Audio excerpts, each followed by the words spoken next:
की आंदोलन सरकारचं पूर्ण हे स्वप्न पूर्ण करण्यासाठी मी आमदार म्हणून निश्चित प्रामाणिक प्रयत्न करणार आणि तो केला आणि तो सक्सेस झाला। विशेषतः तरुणाच्या हाताला काम मिळालं पाहिजे भूमिका निश्चित आहे, पण नोकरी तर असं नाही आहे, व्यवसाय तर पण मिळाला पाहिजे। आता व्यवसायासाठी आपल्यापैकी युवक पुढे आले पाहिजे। माझी धारणा छोटी छोटी कामं घेऊन त्यातून आपला उदरनिर्वाह करणं किंवा इतरांना कसे रोजगार निर्मिती देता येईल याचा प्रयत्न करणं।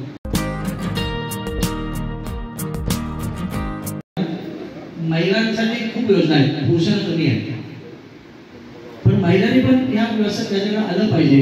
पण नॅशनल बँक छोट्या महिला उद्योगाला खूप सारा देण्याचा प्रयत्न करतात। विशेषतः ग्रामीण भागातल्या महिलांनी या संकल्पनेत येणं ही काळाची गरज आहे। इंडस्ट्री येत असेल आणि जर 10 वर्षापासून उद्योग आला नसेल तर त्या शेतकऱ्याला जमिनीचा वाढी प्रमाणे मिळाला पाहिजे। मी नक्की प्रयत्न करेन, कारण ती काळाची गरज आहे। कारण आपण शेती करून सर्वसाधारण बनवलेलं आहे, कारण शेती गेली का पुन्हा येत नाही आहे। टाइम्स डिजिटलला लाईक करा, शेअर करा, सबस्क्राईब करा आणि बेल आयकॉन दाबायला विसरू नका। Times digital.